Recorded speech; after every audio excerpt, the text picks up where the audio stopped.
Welcome to Swallow the Gap, the podcast that delves into the critical world of dysphagia practice and education. I'm your host, Dr. Tim Stockdale, and I'm thrilled that you have come to join us for conversations aiming to bridge the gap in understanding, knowledge, and implementation surrounding dysphagia intervention. If you're a healthcare professional, a student, or anyone passionate about enhancing the lives of individuals with dysphagia, then you're in the right place. Swallow the Gap podcast is a production of Gap Education, and we are predicated on an unrelenting mission to improve dysphagia care and education. Nothing we say is legal advice. Nothing should be taken without scrutiny. We strive for accuracy, but we do not imply perfection. We value diversity in backgrounds and opinions. Therefore, our guests will not always reflect what we believe. In fact, we may change our minds on topics as we learn more because this is how progress is made. Through discussion, critical thinking, and open minds, we serve as catalysts for advancement in medically focused speech-language pathology.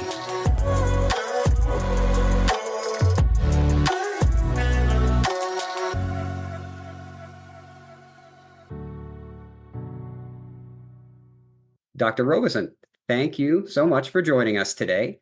I have known you in the past as Raele. Is that okay to call you that? Yes, that'd be great. All right, excellent. So everybody, Dr. Raele Donetha Robison. Dr. Robison is a speech pathologist and current postdoctoral fellow at the University of Wisconsin-Madison. Would you mind telling everybody a little bit about that, or just giving them a little bit of insight into who you are and your work and, things that you think are important or interesting? Yeah, it sounds great. Thanks so much, Tim. So, yep, as you mentioned, I'm here in the land of cheese and beer, Wisconsin-Madison. I am working in Dr. Nicole Rogas-Palia's swallowing and salivary bioscience lab.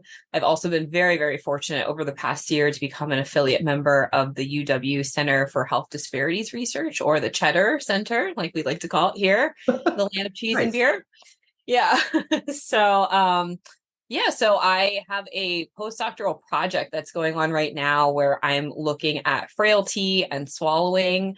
And as I've been implementing that project, I've run into a lot of barriers with getting persons into the study from the community, which is why I've shifted a little bit more into health disparities research and going down that. So that's really my big passion right now, is figuring out how we can start talking a bit more about health disparities in the field of dysphagia, and starting to do some analyses there. So yeah, I'm excited for our conversation today because I think we'll hit on a lot of really important topics.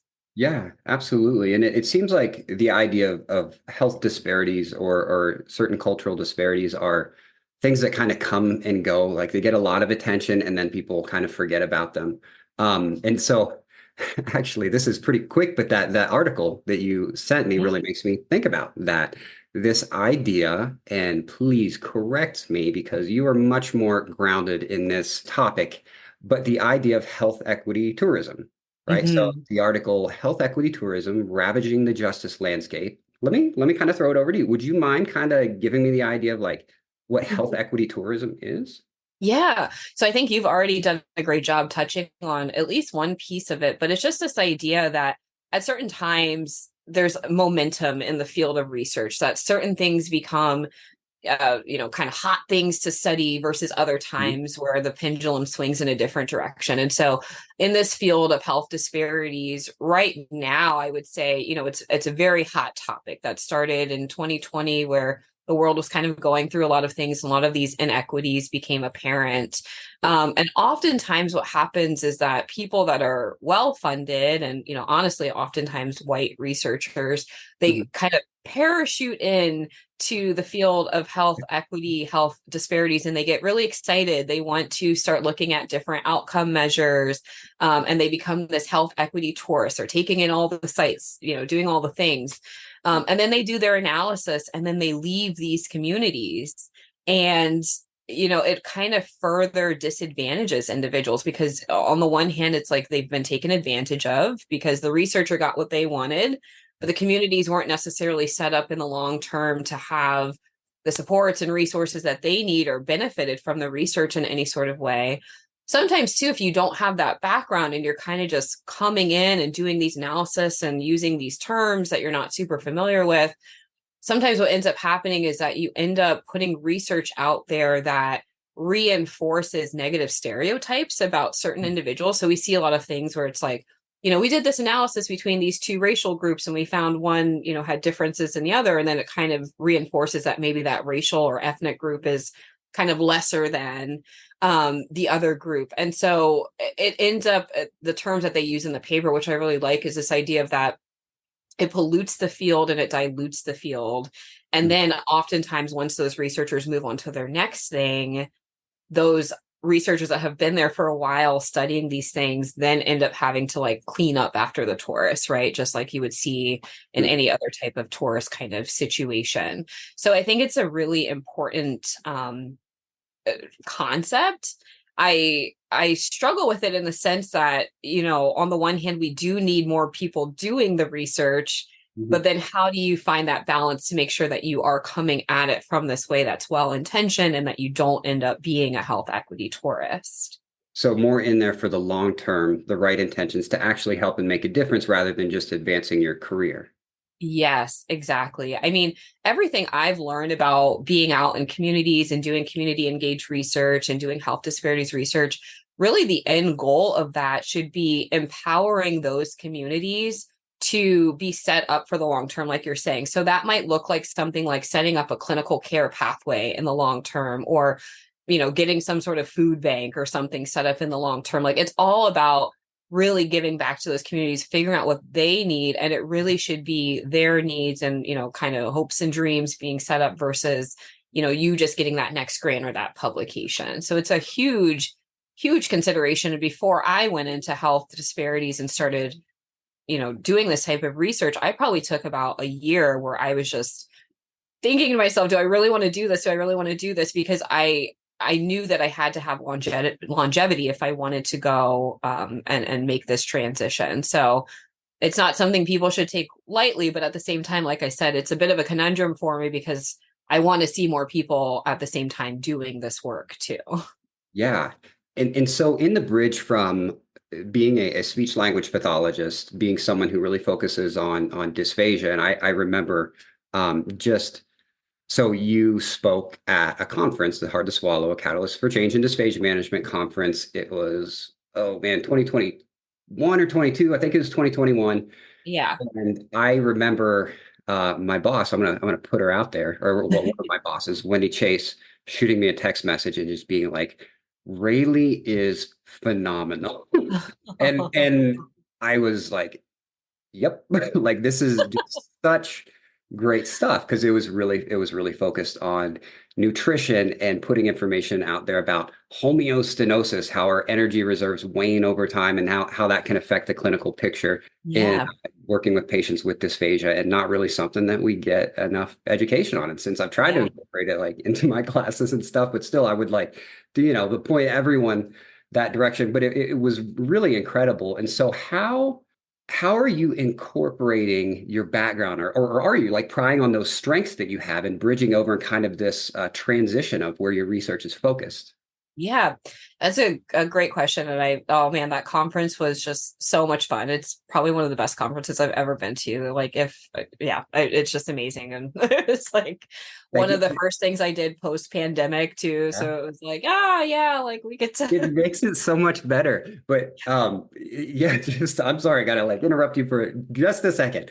Yeah. So really so much support from RMU with that. It's their medical speech pathology program that puts that on.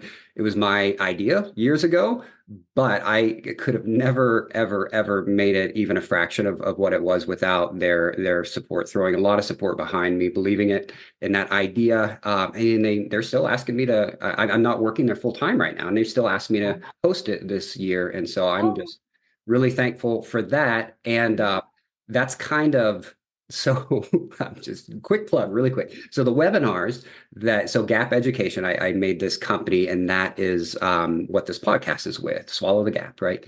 Yeah. And so another part of it is with webinars. And so it's kind of it's modeled after the same sort of pattern that it's live, it is synchronous, it's not recorded, so people don't feel quite so like, on the spot, like this is going to live on forever somewhere. You can be more yourself, but really making it more into like 1 day webinar. So there's one on ICU care coming up April 20th, and really open to anyone's ideas about where they think some of the gaps are and where we should address with some of the subsequent ones. I'm going to try to hit that every 2 to 3 months. But anyway, sorry, back to you. That started out, I wanted to prop RMU up because they're fantastic, but I had to get a little bit of a plug in there for them. No, that's great. And honestly, I mean, it was such a well-organized conference. So it probably, it's a testament to both RMU and you, and especially that they're asking you back to do it. It was very well organized. So if people have the opportunity to do it in the future, I will also like plug and like people should be going to it. Thank you. Yeah, so it was actually really interesting because as you mentioned, I during my PhD became very interested in this idea of nutritional homeostasis and kind of just this foundational question of like, why do we eat? Because I feel like sometimes that can get very lost in all of these things that we're doing, like the swallowing physiology and the measurement and all that stuff is cool. But like at the end of the day, it's like there's an end goal to all of that. And I kind of felt like I needed to understand that just the way my brain works. Yeah. And so really my dissertation was really focused on this idea of functional reserve, right? And I was studying it just mostly as it pertained to the tongue. And I was just very fascinated by it, particularly in the patient population, ALS, Lou Gehrig's disease that I was studying at the time, because it was such an abstract thing. It's like, okay, we have this like reserve that's just sitting there, and when do people tap into it and how does that come into play? And so I was really grateful that I got the opportunity to do my postdoc with Nicole in geriatrics, because I thought this might be a really great chance for me to study like nutrition and functional reserve and depletion of reserve in frail older adults. So that's, how I ended up in my postdoc and in her lab. And now I've been in this field of geriatric medicine, and it became very, very apparent to me right away with this idea and this concept of reserve, which ultimately that's helping us to sustain that nutritional homeostasis, is that people can be frail physically, but they also can be very frail from this lifestyle perspective as well. Sure. Like if people don't have transportation or don't have social support, like they're just as frail as the person who has poor mobility or is losing weight, and those kinds of things. So it started to just hit me that there were these other aspects that I wasn't necessarily capturing in my research that were arguably more important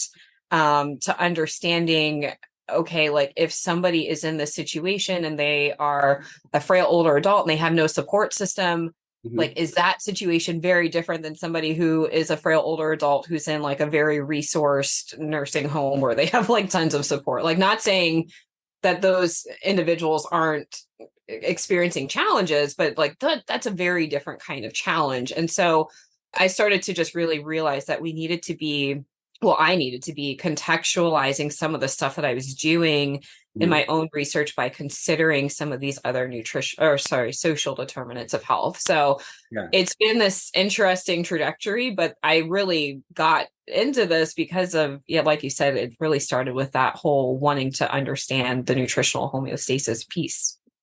That's a really, really cool analogy, like comparison that you're drawing between like how our bodies work as we age and like this cultural dynamic to it. So like, because I've, sat at the edge of my seat on some of your lectures, I feel like I have a decent grasp on this idea of reserves and homeostasis and homeostenosis as we age. Would you mind kind of summarizing that so that maybe listeners who aren't as aware can really see how that parallels what you're going into? Yeah, of course. So, at the end of the day, the whole reason why we exist is because of this concept of homeostasis. The body wants to keep us alive. And so in order to do that, it wants to keep us nice, balanced, and equilibrium. All of our internal structures and systems, they need to be nice, balanced, equilibrium. But as we know, life is not a straight line, right? Like lots of stuff happens throughout our lifetime that's going to potentially disrupt that ability for us to maintain that straight line. And so when we encounter those challenges throughout the life course, that's where functional reserves can become really, really important, because if we have some sort of demand or challenge that's being put in front of us, those functional reserves, that's when we engage those and tap into those. And now we're going to start using those and say, I have enough capacity to deal with this challenge and get me back to that nice homeostasis state that I like to be in. The challenge is that when we're getting older, we start to lose some of that functional reserve. And so it's estimated that process starts around 30. And it's kind of just like this slow incremental decrease over time. To be fair, some people, we have tons and tons more reserve in most of our systems than we ever need. So most times you won't even kind of notice this is happening. But then there's, again, certain lifestyle factors. If you're a smoker, if you live a more sedentary lifestyle, then you might have a much more accelerated decline in those types of processes. So, and then if you have one reserve kind of being knocked out, the body, again, in its effort to want to keep you alive, it's going to say, okay, we need to start pulling on some other reserves to keep this person alive. And so that's actually what frailty is.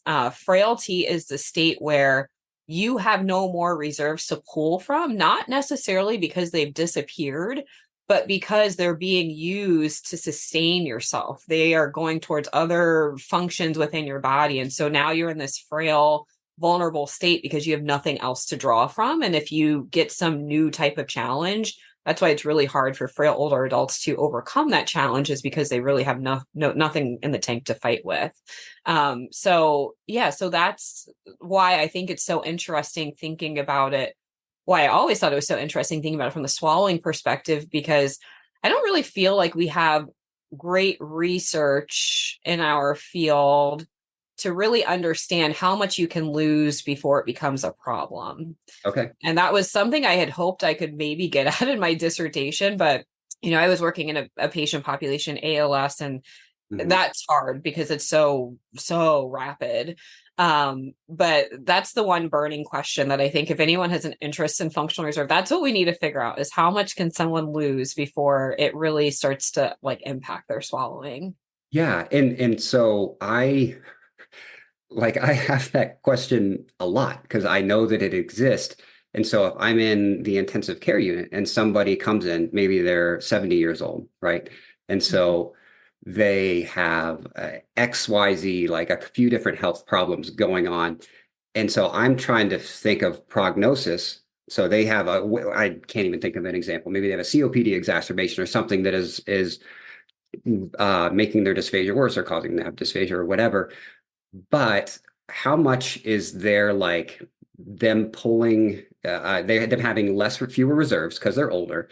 And so in this acute state, how much worse is their swallowing now than it would be at their baseline and that sort of thing too. And I feel like I'm at a loss so much because I'm well, if I'm chatting with a nurse or the doctor, I'm their acute illness because, our energy reserves wane as we get older. That is, they're acutely ill, they're probably pulling from some other stuff, and their swallow function, even if it was relatively typical, might be totally jacked right now. And but I don't know that because there's so many things that go into it. It probably is, but someone research that, please. Yes, I know. It's such a big issue. And I think what's also hard, I know Dr. Paula Leslie talks about this a lot, is we're often coming in the second act. And so that swallow might actually be what it's always looked like. And we kind of just have no idea. So it's really hard when we don't have that baseline information. Cause I can just say, from my own research experience. So I've been doing the study right now where I've been working with non-frail, pre-frail, and frail older adults. And I've been kind of surprised by some of the non-frail, very robust. I mean, we're doing a comprehensive, validated frailty screener on these individuals, and they are non-frail, using one of the most validated metrics out there. Can you later give us a resource for that? Sorry, I don't want to. I did what I didn't want to do. I didn't want to interrupt you, but I'm I got to get that resource later. So sorry, go ahead. I'll write. Yeah, no, you're good. Yeah, I should mention. Yeah, so we're using the Freed Frailty Index as our outcome measure, and that's what we're basing all the frailty metrics on.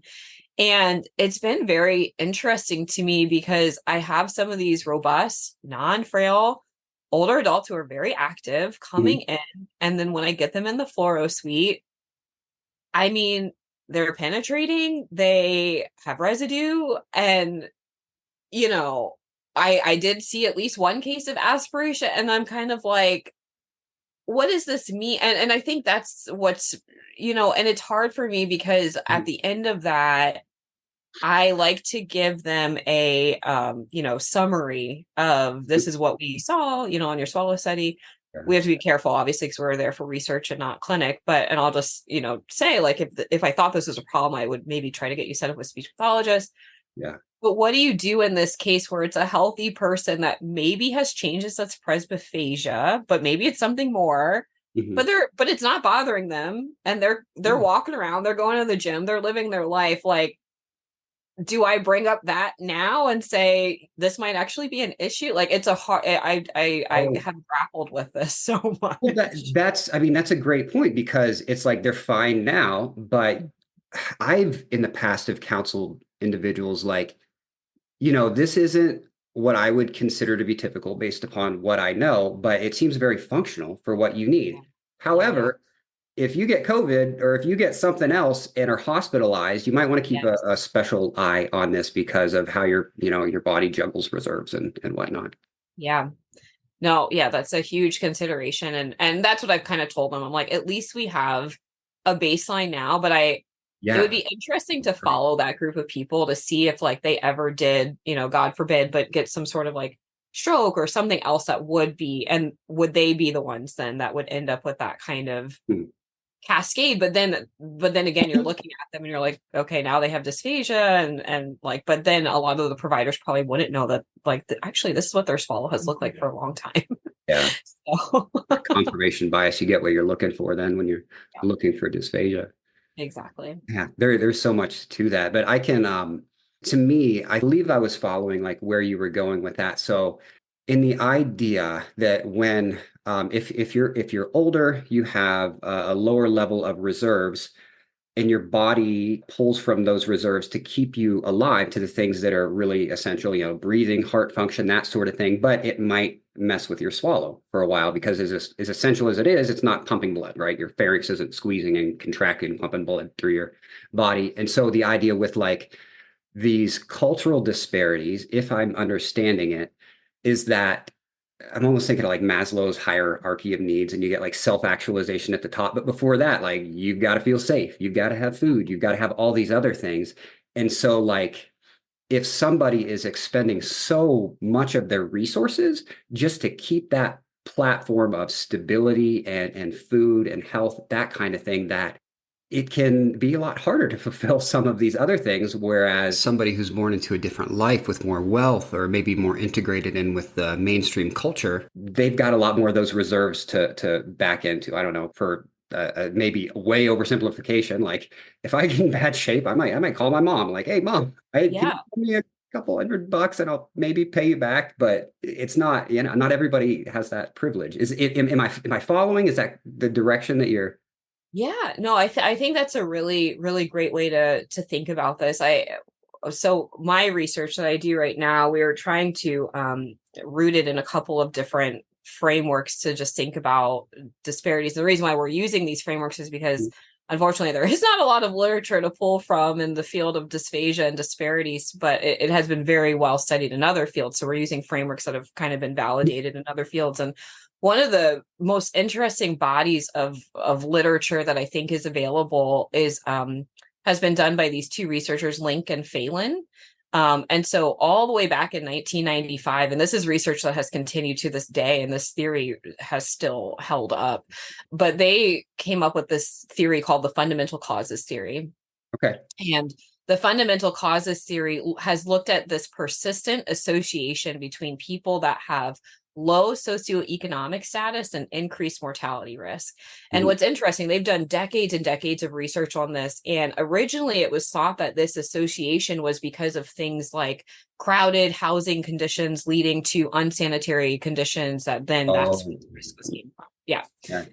But over time, conditions like that have been improved, and some diseases that were thought to cause this association have been eradicated. And still, even to this day, we still see this persistent association between low SES and mortality. And their fundamental causes theory says it's because of these 5 things, which I guess, using our discussion today, we can kind of think about this as being different types of reserve capacities, I guess. But what they have found is that it's money, power, prestige, knowledge, and beneficial social relationships. People who have access to those things are going to be in a better position to protect and improve their health as opposed to people that don't have those things. So, I think when we're thinking about the care of a patient with dysphagia, I think it's interesting to think about, there's a lot of steps that someone needs to go through actually to get swallowing care. They have to get screened, they have to get a diagnosis, then they have to get treatment, maybe they need follow-up care. And so if you think about the patients, the people who are going to be most positioned to go through that type of process and make it through all those phases, it's going to be the ones that are well resourced, that have lots of kind of reserve, in those different areas. So it's kind of heavy when you start thinking about it, like what's all needed for swallowing care. Yeah. It really is. And I mean, I'm sure I'm not sure, but to some degree, I think a lot of people have had some shade of that, like not like it's very much a scale, but like at different parts of your life. Maybe like I'm thinking back, I was pretty young when I got married, and we lost our health insurance because of that. And my wife, less than a year into our marriage, she has a ureter obstruction. A tube between your kidney and your bladder got obstructed, and her kidney turned into a swamp, and she just had a horrible time. And this was back a long time ago, and we heard, oh, it's going to be $20,000, and I'm like, oh man. And now that would be like, I don't know, at least 30,000 probably, and that was so much money. And we were so fortunate that the hospital, because I mean our stats didn't look very good at that time, they did it as charity, and we had to pay like the doctor or something, but still, like I think about that and I'm like, I'm really thankful not to be there now, but like sometimes co-pays and sometimes deductibles are always awful, but they're just, I know there's so much more that other people deal with, and it's enough what I feel like I have to, and so I guess it's hard for me to imagine, right? Yeah, for sure. And I think what I've appreciated more and more and more, and I hope that we get this to this point, is I think we really need to turn swallowing and dysphagia into a public health concern. Because right now, I think what happens, not in all cases, but this has been my kind of experience, is that the person with, dysphagia comes in, and we do our thing with them. We assess them. We set them up for treatment, and then it's kind of like on them. Then it's like, okay, go home. And then we have these like research articles saying like, well, these people weren't adherent. It's just like, and if you turn dysphagia and swallowing into a public health issue, the real benefit of that is that it shifts the onus and the responsibility of swallowing care from this individual level, and it makes it everybody's issue. It makes it the SLP's issue. It makes it the healthcare system's issue. I think a really good example that I like to think of when I think about this is obesity. Like, yes, we can say at a very fundamental level that obesity is kind of an individual level issue. Like they're eating a lot, okay, or they're eating the wrong things, whatever it might be. But obesity has turned into this public health issue where now when we ask, or when we're trying to figure out about obesity, we're not just saying like, why is this person doing this? We're like, why is this person living in a neighborhood where they only have access to a convenience store type foods or fast foods, or they don't have money to shop at Whole Foods? Like, we contextualize what we're seeing in clinic with what we know about the environments that they're coming from. And we have these public health initiatives that are now geared towards like healthy eating and like making the right choice and all that. But that's something where it's the shared effort among a lot of people. And we've taken the time to understand like why we're seeing those things. And so it's my hope that we start to get to that point with swallowing and dysphagia, where if we're seeing these outcomes, or if we're seeing that certain individuals maybe aren't having the outcomes that we're expecting them to have, that we have this greater appreciation that a lot of times, in my view, I think it's coming from people not coming from these resource environments, but we're not really extending the conversation to see how we can be a part of setting them up for better success. Yeah, I mean, like the analogy you drew with obesity, it's very easy to oversimplify things. Mhm. I think from my conversations with Dr. Alicia Bose and how it applies to, let's say, I don't want to throw out even this term, but clinician competency or the gaps overall. Like, there's so much in the nuance of what's available there in the research, what resources are there, like what evidence base we really have for, or excuse me, this swallowing exercise improves X or Y or Z in this population. It takes this long, it lasts, that sort of thing. There's a lot more to it. And so it sounds like you're saying that there needs to be a lot more investigation of the nuance of how multifactorial this is, like really the system two processing where you're backing up and asking like, okay, why? Why? We need more information. Yes, exactly. And so I love that. Alicia and I talk about this actually a lot. And I don't know if she talked about this with you on your podcast, but this idea of precision medicine, right? Like, I think ideally we would love to get to the point in dysphagia where somebody could come in and we could just say, like, based on this profile that they are giving to us, and, based on what we're seeing, we can give them this specific treatment Mhm. and for their specific swallowing physiology that we're seeing. Like, how great would that be if we could do that? Yeah. But from my angle, it's like we need to take that a step further. And if we're really going to get to this point of person-centered care, precision medicine, not only should it be like, what does their swallowing physiology look like? And are we getting treatments to match that? It should also be, what does their home environment look like? What does their resource capacity look like? And we also need to match our treatments and our care planning to that too, because that's the environment that they're going back into. Man, there's so much to say. Yeah. Like I've just had so many things going through my head that I want to ask more questions about. Like this is why like I've tried so hard to keep the podcast in like under an hour or even like 30 to 45 minutes is perfect. But there is just so much to digest. And I Yeah. am way too fortunate to be able to chat with just so many people who have these amazing perspectives and amazing knowledge bases on things that I find absolutely fascinating. And like I would just want to keep talking for hours and hours and hours. Go on. So no, there is so like seriously, as you talk, there just are so many different ideas and tangential thoughts related to it that I want to go into and talk more about.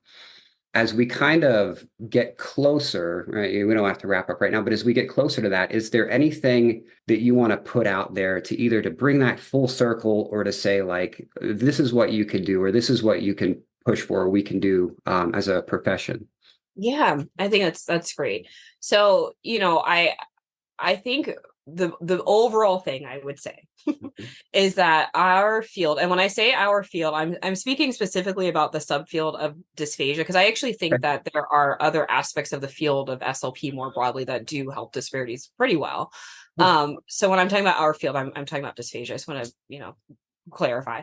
But what I think that we need to do a better job of is just having these discussions. This is why, like, I was so happy that I got to come on the podcast and talk about this because, honestly, I think that it can be a little uncomfortable sometimes, to talk about disadvantage and disparities and, like certain people being affected by these things versus other. Like it can be a little like I have to shift in my seat a little bit.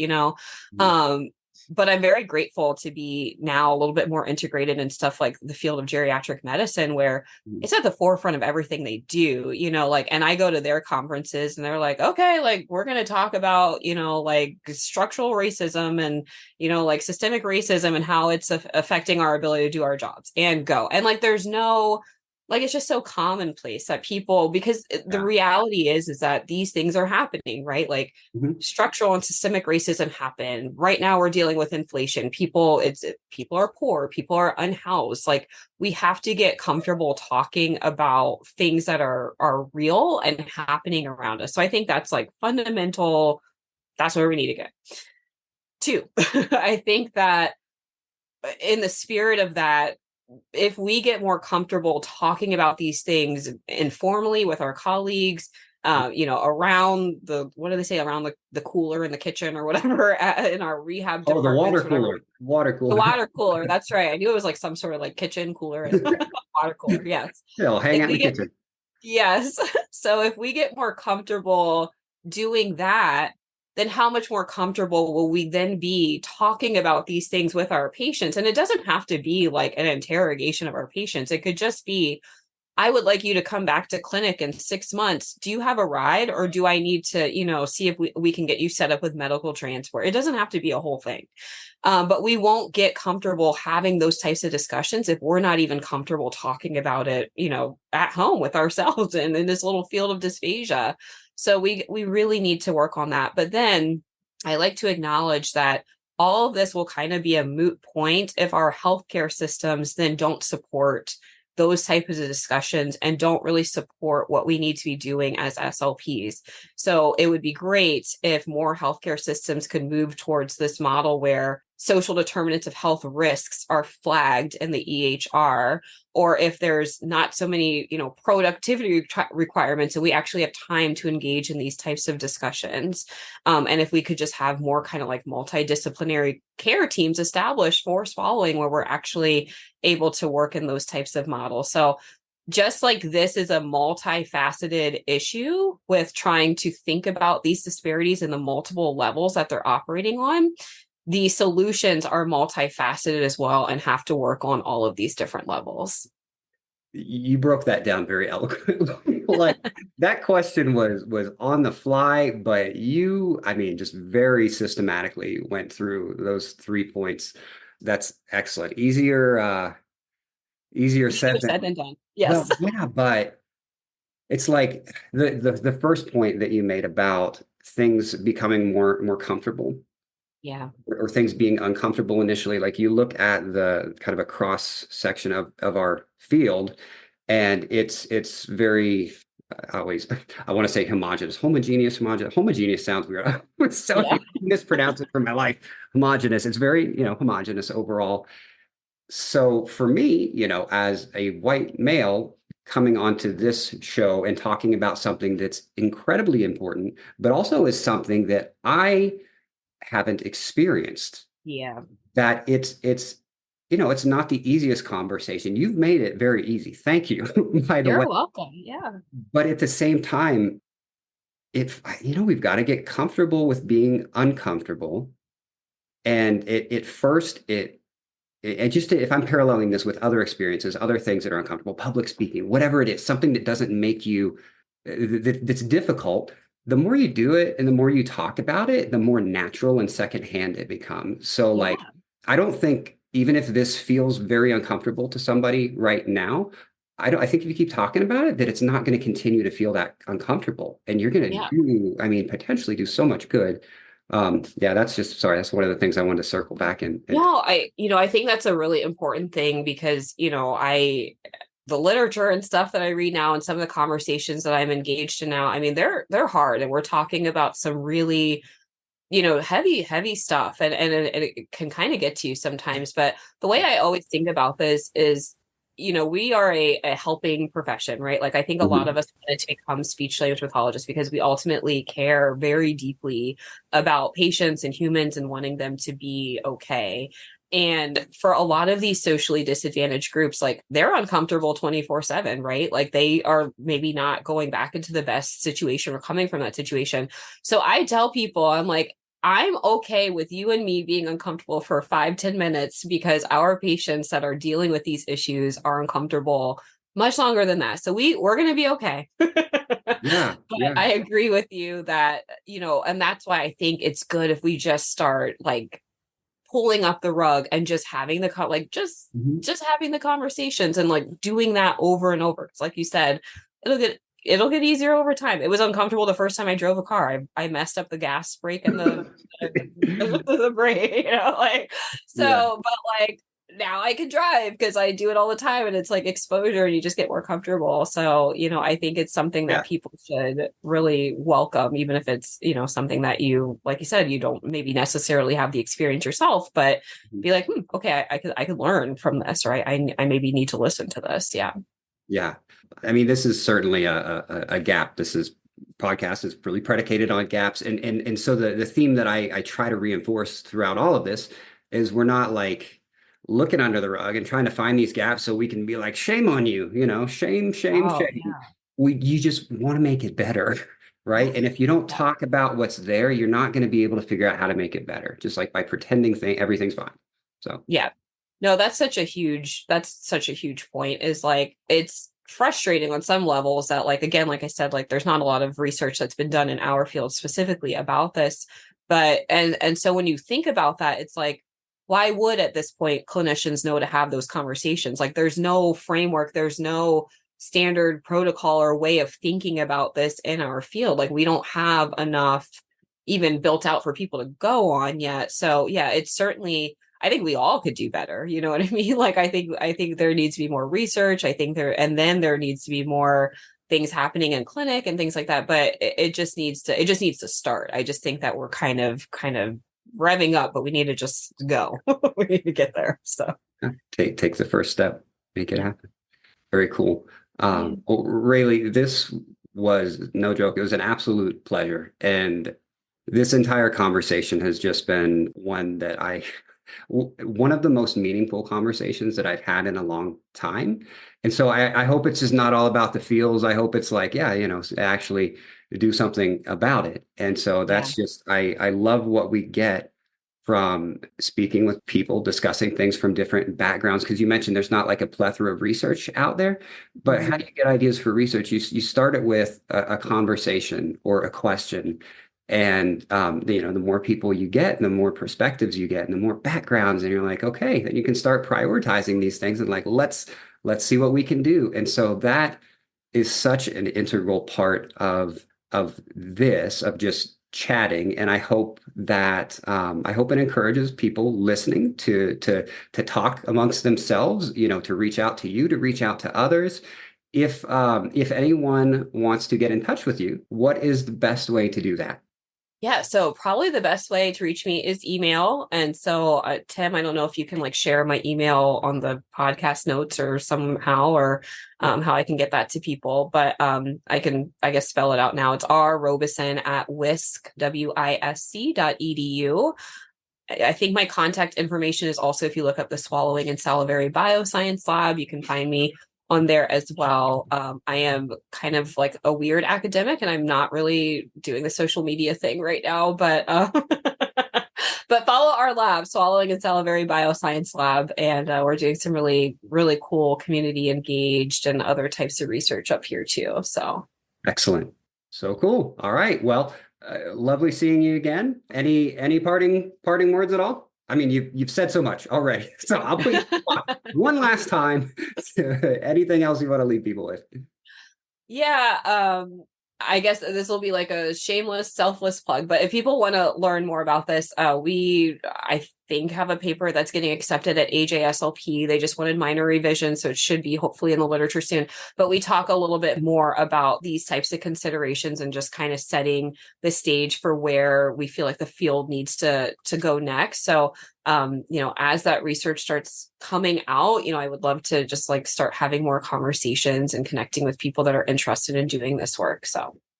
Excellent. Well, thank you again, everybody. Thank you for tuning in. Dr. Raele Donetha Robison at the University of Wisconsin-Madison. Thank you so much for joining. Learned an incredible amount and really kind of got us thinking in many different ways. And so we appreciate it. And I hope to see you around soon at ASHA or wherever. Yeah, same to you. Thanks so much for having me. Thank you for tuning in to Dr. Raele Donetha Robison. Very fascinating parallels between the health of the human body and the health of our society as a whole. I will leave her contact information and a few key links at our website at swallowthegap.com/podcast. And if you're enjoying the show, please leave a rating or a review. Tell a couple colleagues about us this week. It would mean more than you can imagine. And keep your eyes posted for updates. We'll see you next week.